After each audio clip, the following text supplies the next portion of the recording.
My daughter-in-law mocked my wife's trembling hands in front of 200 guests at my granddaughter's christening, calling her a shaky old fool who can barely hold a baby. And the worst part? My own son just stood there laughing along with her. I did not raise my voice. I did not slam my fist on the table. I calmly walked to the front of the room, took my wife's arm, and asked the officiant to pause the ceremony for one moment while I made a small announcement of my own. When my daughter-in-law heard what I had to say, the color drained from her face so fast I thought she might faint right there in her $400 dress. If you're just joining this story, take a breath, because what I'm about to tell you is something I never thought I'd live through inside my own family. And if you've ever had someone mistake your patience for weakness, do me a favor and hit that like button. Subscribe if you want to hear the rest, and tell me down in the comments where you're watching from tonight, and what time it is where you are. I read every single one of them, and honestly, some nights, you all are the only family I've got. My name is Walter Higgins. I'm 68 years old, and for 31 years I ran a commercial refrigeration business out of a warehouse on the east side of Columbus, Ohio. I didn't start with much. My father was a mechanic, and I grew up learning how to fix things with my hands before I ever learned how to fix things with money. I built that company from a single delivery van into a fleet of 11 trucks servicing restaurants and grocery chains across 3 states. I sold it 2 years ago, not because I was tired of working, but because my wife Eleanor needed me more than the business did. Eleanor is 66. She has Parkinson's disease. It started small, the way these things do, a little tremor in her left hand when she tried to hold her coffee cup, a slight hesitation in her step that she'd laugh off as clumsiness. But it didn't stay small. Over the last 4 years, it has taken her steadiness, it has taken her handwriting, and some days it takes the words right out of her mouth before she can finish a sentence. She was a piano teacher for 35 years. She used to be able to play Chopin with her eyes closed. Now some mornings she can't get a spoon to her mouth without both hands shaking so badly that half the cereal ends up on the table. I don't say any of this looking for pity. I say it because you need to understand what kind of woman was sitting in that church pew the day everything happened. A gentle woman. A patient woman. A woman who taught piano to half the kids in our old neighborhood for free if their families couldn't afford lessons. A woman who never once complained, not even when the disease started stealing pieces of her, one tremor at a time. Our son Derek is 34. I raised him to work hard, to respect people, to understand that money doesn't make you better than anybody else. I paid for his engineering degree at Ohio State. I co-signed his first car loan. I stood by him after his first marriage fell apart, when he was drowning in debt and shame and didn't think he'd ever get back on his feet. I never once made him feel small for needing help. That's what a father does. 3 years ago, Derek met a woman named Brianna at a corporate event. She worked in luxury real estate, the kind that sells $8 million lake houses to people who own 3 other houses they never visit. She was sharp, polished, always dressed like she was walking into a photo shoot. At first I thought, good, maybe she'll push Derek to be more ambitious. I didn't yet understand that some people don't push you towards something better. They push you away from everyone who actually loves you. The wedding was beautiful, if a little much for my taste. Brianna insisted on a chateau 2 hours outside the city, insisted on a live orchestra instead of a DJ, insisted that Eleanor sit in the very back row because, and I quote what one of the bridesmaids later told me she'd said, "The shaking makes people uncomfortable during the vows." I let it go. Eleanor let it go. We told ourselves it was just wedding stress, that Brianna would soften once she was actually part of the family. She did not soften. 11 months later, Brianna was pregnant, and I was overjoyed, truly overjoyed, at the thought of a grandchild. Derek called me late one night, his voice tight with something I couldn't quite place. He said he and Brianna wanted to buy a house before the baby came, something bigger, closer to good schools. But the market in their neighborhood had gotten brutal, and they needed help with the down payment. He said it would only be temporary, that his year-end bonus was coming and he'd pay me back within 8 months. I didn't hesitate. I wrote a cashier's check for $130,000. That was most of what I'd set aside after selling the business. Money I'd earmarked for Eleanor's future care, for the day I might need to hire in-home help or move her into a facility with round-the-clock nursing. But my son needed it, and Eleanor herself told me, "Walter, help him. We'll figure the rest out. Family comes first." 4 months passed. Derek mentioned nothing about the house. Every time I asked, He'd say the closing was delayed, the inspection found something, the seller was difficult. I believed him. Because that's what you do when you trust your own child. Then one Saturday afternoon, I drove to their apartment to drop off a crib we'd bought for the baby, and I saw something in their parking garage that made my stomach drop straight through the floor. A brand new charcoal gray Range Rover, temporary tags still in the windshield, parked in Derek's assigned spot. I sat in my truck for a long time before I went inside. When I finally asked Derek about it, casual as I could manage, he laughed it off and said Brianna had gotten a great deal through a client, practically nothing down. I wanted so badly to believe him that I almost convinced myself it was true. Almost. But I've spent 3 decades reading people across a negotiating table, and I know the particular way a person's eyes slide sideways when they're lying to someone they love. That night, I didn't sleep. I lay awake next to Eleanor, listening to her breathing, watching her hand tremble even in her sleep, and I thought about the $130,000 that was supposed to secure her future. I made a decision that night that would define everything that came after. I decided I would not accuse. I would not scream. I would become quiet. I would become patient. I would become the very last thing anyone in that family expected from a grieving, trusting old man. I would become careful. The next morning, I called an old friend from my Rotary Club days, a retired forensic accountant named Harold Whitfield, and asked him to help me quietly trace exactly where that check had gone. It took him 3 weeks. What he found was worse than a Range Rover. The check had never gone toward a down payment at all. Instead, it had been funneled through a shell company Brianna had set up under her maiden name, something called Lakeside Property Consultants LLC, supposedly a real estate advisory firm. From there, the money had been split 3 ways: $40,000 for the Range Rover, $35,000 for a country club membership deposit, and the remaining $55,000 wired into an investment account that, according to Harold, was tied to 2 other complaints already filed with the State Real Estate Commission. Brianna wasn't just spending my money on luxury.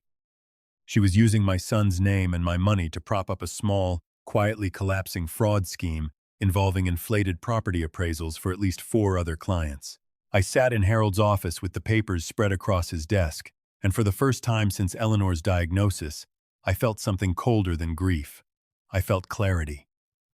I did not confront Derek. I did not confront Brianna. Instead, I did something that surprised even myself. I started playing a part. I let them believe I was exactly what Brianna already thought I was: a tired, foolish old man too consumed by his sick wife to notice anything happening around him. I asked no more questions about the house. I smiled through dinners.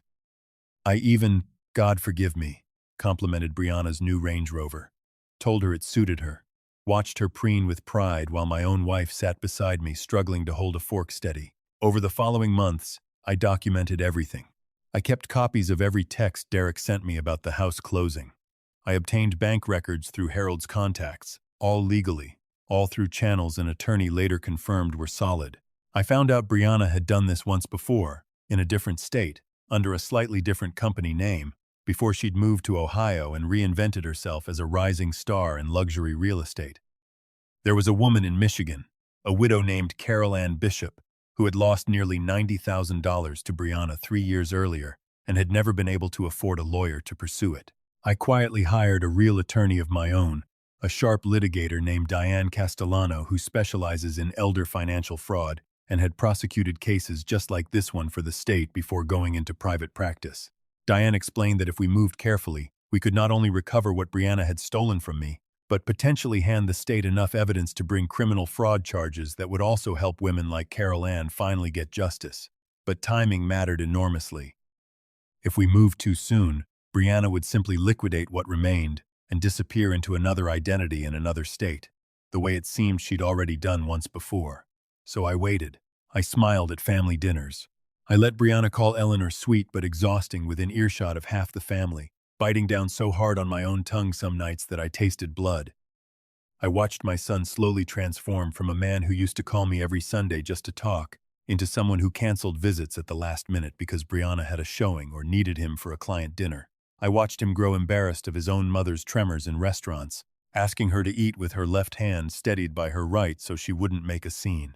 The baby, a little girl named Sophia, was born in March. I have never in my life felt joy and heartbreak occupy the same space in my chest the way I did holding that child for the first time, knowing what her mother was capable of, knowing what her father had allowed to happen to his own mother right in front of him. The christening was scheduled for a Sunday in early June, at the same church where Derek had been baptized himself 34 years earlier. Diane told me the timing could not have been better. The final pieces of evidence, wire transfer records connecting Brianna's shell company to the Michigan fraud case, had come through just 4 days prior. The state attorney general's financial crimes unit had been quietly briefed and had 2 investigators prepared to act the moment I gave the signal. All I needed was the right moment, in front of enough witnesses, that Brianna could never again quietly disappear and reinvent herself somewhere else. I did not know the moment would arrive, wrapped in cruelty aimed directly at my wife. The church was full, nearly 200 people, most of them Brianna's clients and country club friends, rather than anyone who'd actually known Derek longer than 3 years. Eleanor sat in the front pew beside me, dressed in the soft blue dress she'd worn to our own son's wedding, her hands folded tightly in her lap, in the particular way she'd learned to hide the worst of the trembling. When the officiant invited close family up front to hold Sophia during the blessing, Eleanor rose slowly, using the pew for balance, and made her way forward with the careful, deliberate steps that Parkinson's demands of a person. Brianna handed Sophia to Eleanor with a tight, performative smile for the small crowd gathered close, the kind of smile she reserved entirely for people worth impressing. But the moment Eleanor's hands closed around the baby, decades of muscle memory from raising Derek himself taking over instantly and gently, Brianna's smile curdled into something sharp and public. "Oh, careful," Brianna said loudly, loud enough that half the front rows turned to look, loud enough that it was clearly meant to be heard. Maybe someone else should hold her. We don't want Grandma dropping the baby because her hands won't stop shaking. A ripple of uncomfortable laughter moved through some of Brianna's friends near the front, the kind of laughter people give when they're not sure if it's supposed to be a joke or not, and decide to laugh just in case. Eleanor froze completely still, her face flushing red, her eyes filling instantly with tears she was fighting, with everything she had not to let fall in front of 200 people.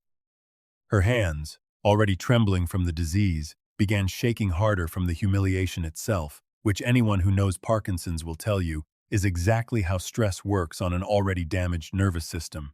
The worse she felt, the worse the tremor got, which only made her look, to a room full of strangers, precisely as unstable as Brianna had just publicly declared her to be. I looked at my son, standing 3 feet away.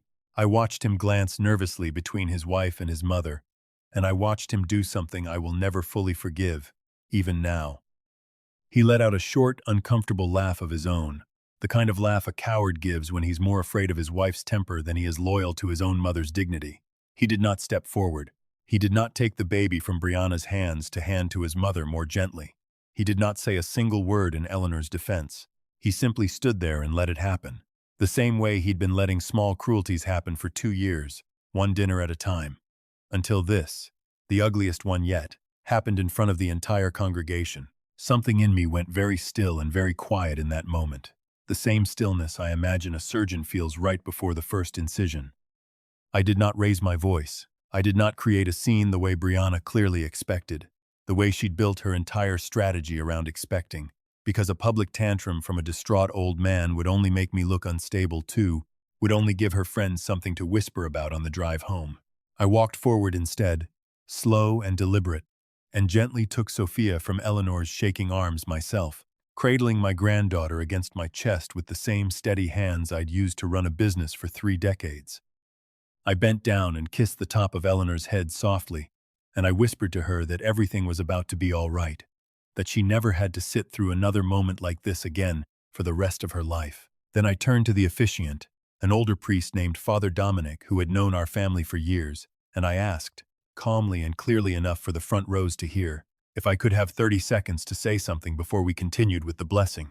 Father Dominic, sensing something in my face that told him this was not a request to refuse, nodded and stepped back. I looked out at 200 faces, most of them strangers to me, all of them suddenly very quiet, sensing that something had shifted in the air the way people sense weather changing before the first drop of rain falls. I did not look at Brianna.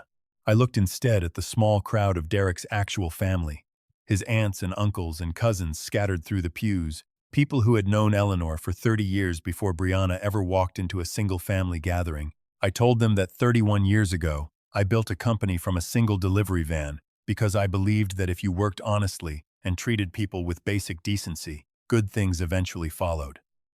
I told them that the woman standing beside me, shaking not from illness in that moment but from humiliation, had spent 35 years teaching piano to children whose families couldn't afford lessons, asking for nothing in return but the joy of watching a child learn something beautiful. Then I said that I had recently learned some very serious things about how a certain amount of money, $130,000 of it, money that was meant to secure Eleanor's care for the rest of her life, had actually been spent. I said that I had learned it had been funneled through a shell company registered under a maiden name, split between a luxury vehicle, a country club deposit, and an investment scheme currently under state investigation. I said that this was not the first time this had happened, that a widow in Michigan named Carol Ann Bishop had lost nearly $90,000 to the exact same scheme 3 years prior, under a different company name. The color drained from Brianna's face so completely and so fast that for one long second I genuinely thought she might collapse right there on the altar steps. Two men who had been quietly seated near the back of the church for the past 20 minutes, dressed simply enough to blend into any congregation, rose from their pew and began walking calmly up the center aisle. I had asked Diane to have the state investigators present, not to make an arrest inside the church itself, which she'd warned would be legally complicated, given it was a religious ceremony, but simply to be visible, to be present, to be ready. The very moment the ceremony concluded, and everyone stepped outside onto the church steps, Brianna's mouth opened and closed twice, without a single sound coming out. Derek turned to look at her, then at me, then back at her again, his face draining of color just as fast as hers had, the particular color drain of a man, realizing all at once that every uncomfortable feeling he'd been suppressing for 2 years had actually been his own instincts, trying desperately to warn him. "Walter, what is this?" Brianna finally managed, her voice climbing an octave higher than I'd ever heard it, all the polish and performance suddenly gone from it. "You can't just, this is a christening. You can't just say things like this in a church." "I can," I said, and I kept my voice at the exact same steady volume I'd used my entire adult life to close difficult business deals. And I did. "Because you decided this family's dignity meant nothing to you the moment it stopped being useful to your image. You mocked a sick woman's hands in front of 200 people at her own granddaughter's christening. You did it because you assumed nobody in this room would ever hold you accountable for anything. I'm simply here to correct that assumption. I have never in my life seen a room go so completely silent so fast. 200 people who had come dressed in their finest clothes to celebrate new life sat frozen, staring at a slow-motion collapse. None of them had been prepared to witness. Brianna turned to run, actually turned on her 4-inch heels, and attempted to move toward the side door of the church. And it was Derek, of all people, who reached out and grabbed her arm, not to help her escape, but because his legs had simply given out beneath him, and he needed something to hold on to. He sank down onto the altar steps, still gripping his wife's arm, sobbing in a way I had not seen my son cry since he was a small boy who'd broken his arm falling from our backyard tree. "Dad," he choked out. "Dad, please, I didn't know. I swear to God I didn't know any of this." "You knew enough," I said, and for the first time in 2 years I let every ounce of the exhaustion and grief I'd been carrying show plainly on my face. "You knew your mother's hands shake because a disease is slowly taking her away from us, one tremor at a time. You knew that, and you still stood there and laughed when your wife humiliated her in front of strangers, because you were more afraid of Brianna's temper than you were loyal to the woman who raised you. I can forgive a man for being deceived, Derek. I have spent 2 years forgiving you for that, quietly, every single day. What I cannot forgive is a son who watches his mother be humiliated and chooses his own comfort over her dignity." The 2 investigators reached the front of the church by then, standing quietly at a respectful distance, waiting for the natural end of the ceremony rather than escalating the chaos further inside sacred space. Father Dominic, to his enormous credit, stepped forward and gently suggested that perhaps we should conclude the blessing itself, that little Sophia, innocent in all of this, deserved at least that much peace on the day meant to welcome her into the world. I nodded, grateful for his steadiness, and I finished holding my granddaughter through the remainder of the blessing while Brianna sat frozen and silent in the front pew, Derek weeping quietly beside her, the entire congregation watching in a hush that felt like held breath. When the ceremony finally concluded and the doors of the church opened onto the bright June afternoon, the investigators approached Brianna calmly on the front steps, away from the smallest children still inside, and informed her of the ongoing investigation, the frozen assets connected to Lakeside Property Consultants LLC, and the pending charges that would very likely include fraud and identity misrepresentation across 2 states. She did not scream or fight the way I imagine some people do in these situations. She simply stood there on the church steps in her expensive dress, looking suddenly much smaller than she had ever looked in any room I'd seen her occupy, and said nothing at all. Derek did not go with her. He stood beside me instead, on the church steps, holding his newborn daughter, tears still streaking his face, and for a long moment neither of us said anything. Then he turned to me and asked, in a voice that sounded exactly like the voice of the 8-year-old boy who used to run to me every time he skinned his knee, what he was supposed to do now. I told him the truth. I told him that rebuilding trust with me would take a very long time, that it would require more than an apology on a church staircase, that it would require him showing up, actually showing up, for his mother in the months and years she had left before this disease took even more from her than it already had.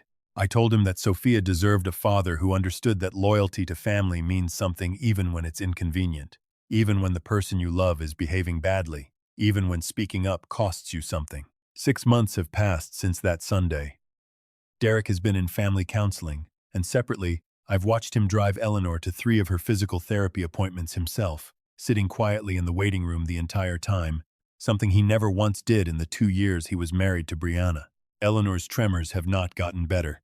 Parkinson's doesn't work that way, but something in her posture has changed since that day. Some quiet dignity restored to her that I had watched slowly eroding for 2 years, without fully understanding how much damage was being done, one small humiliation at a time.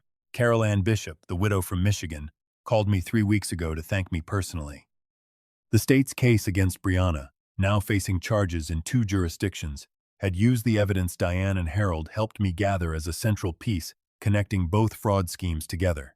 Carol Ann told me she'd given up hope of ever seeing a single dollar of her $90,000 back, had simply accepted it as a devastating lesson learned too late in life. She may yet see some restitution now, and hearing that in her voice, something in my own chest finally settled after 2 long years of carrying this alone. I sit with Eleanor most evenings now on our back porch, the same porch where I used to come home exhausted after long days running the business, and I hold her hand while it shakes, and I tell her, the same way I told her the day we married 39 years ago, that I will hold on to her for as long as she'll let me, tremors and all. Sophia is 9 months old now. Derek brings her by every single Sunday, without fail, and I watch Eleanor's face light up in a way that no amount of cruelty ever managed to fully extinguish, holding her granddaughter with hands that shake, in a family that finally, painfully, remembered what dignity is supposed to look like. If you've made it this far, thank you for staying with me through this one. If any part of this reminded you of your own family, of a parent who deserved better, or a moment where you had to choose between comfort and courage, I'd love to hear about it down in the comments below. Take care of the people who held your hand when it was shaking. You never know how many Sundays you actually have left. Dignity isn't something anyone can take from you with a cruel joke. It's something you protect by staying steady when it matters most. A shaking hand never made Eleanor less worthy of love, and standing up for the people who raised you never makes you weak. Sometimes the quietest kind of courage, patience, timing, and love does more good than any shouting match ever could. A small note for you. This story was written and fictionalized by AI purely for entertainment, though we hope its gentle life lesson still found its way into your heart.